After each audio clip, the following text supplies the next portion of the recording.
জুমার দিন বা শুক্রবার সপ্তাহের শ্রেষ্ঠ দিন।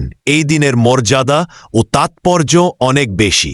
ফজিলতর কারণে সাপ্তাহিক ঈদের দিন বলা হয়েছে। জুমার দিনের ফজিলতর সম্পর্কে বহু হাদিস বর্ণিত হয়েছে।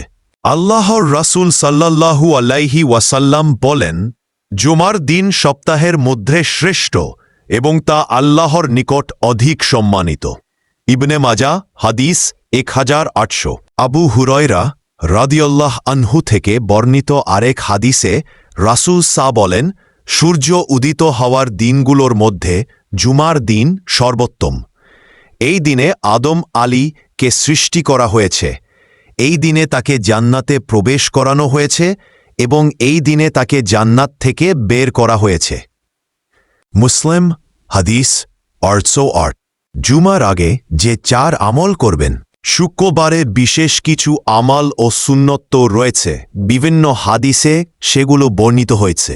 সেগুলোর মধ্যে গুরুত্বপূর্ণ ধারাবাহিক কয়েকটি হল গোসল করা, উত্তম পোশাক গায়ে দেওয়া, সুগন্ধি ব্যবহার করা ও মনোযোগের সঙ্গে খুতবা শোনা।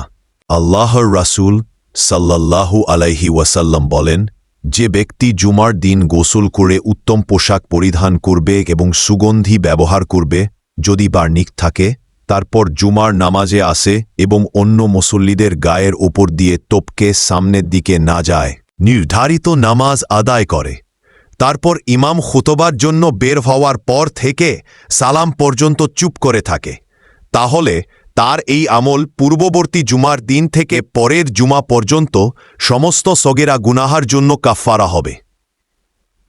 আগে ভাগে জুমায় যাওয়ার ফজিলত। জুমারের দিন আগে ভাগে মসজিদে যাওয়া গুরুত্বপূর্ণ আমল। আল্লাহ তাআলা পবিত্র কোরআনে বলেন, হে মুমিনগণ, জুমারের দিনে যখন নামাজের আজান দেওয়া হয় তখন তোমরা আল্লাহর সমরে দ্রুত ছুটে যাও।